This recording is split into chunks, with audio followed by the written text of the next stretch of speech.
After the small bat-like demon's head exploded from the skeleton's war bark, the island fell into an eerie silence. I stood there for a moment, breathing heavily, blood still drying on my face from the mental attack. When nothing else crawled out of the ocean, I finally allowed myself to relax. The wave was over. But the system didn't send me away. Instead, I was left alone on my stone island with nothing but the sound of the waves. For the next 5 hours, I simply waited. Every so often, I would see a distant island suddenly light up with blue energy before going completely dark. Each time that happened, another summoned being had died. Some islands stayed lit for a long time, others went dark within minutes.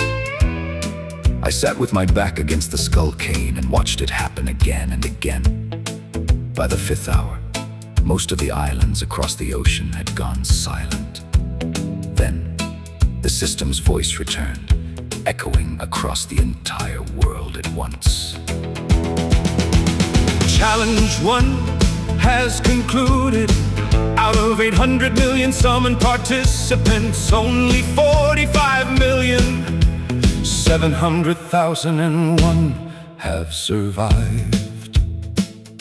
The number hit harder than I expected. Out of 800 million people, only 45,700,001 made it through. That meant over 750 million had died in a single night. I sat there in silence, letting it sink in. The system continued. All survivors will now be granted 26 hours of rest and recovery. You will be transported to the system city, where you may rest, resupply, and interact with other survivors. Challenge 2 will begin immediately after the rest period ends. A large blue portal opened in front of me. I slowly stood up, my body aching from hours of fighting.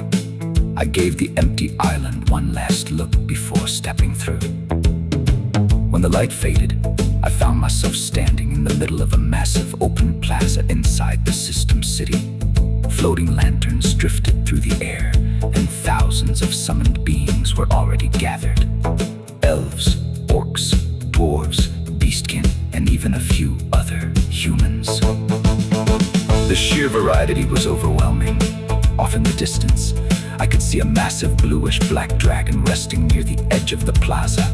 Its enormous body curled up like a living mountain.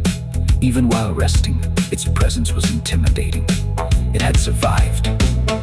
Nearby, a 24-foot-tall magma elemental stood motionless, its body slowly dripping molten rock onto the stone below. The heat radiating from it was intense, forcing most people to give it a wide berth. Then my eyes landed on someone else.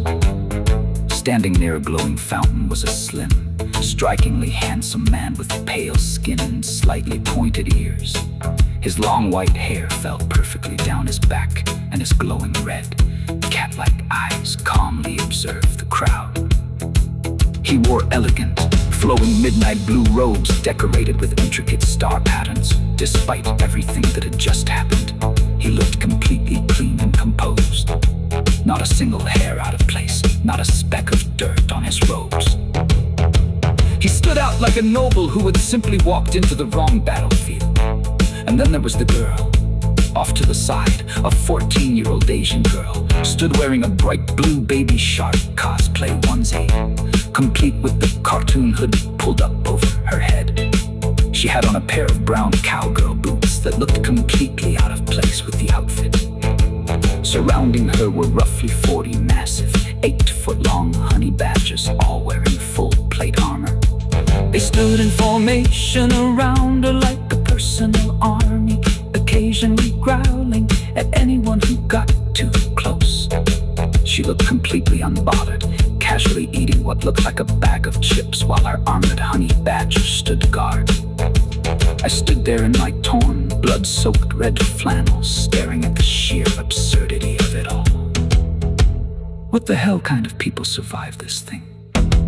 I muttered under my breath. I ran a hand through my hair and let out a tired sigh. 26 hours of rest. I had no idea what to do with that time.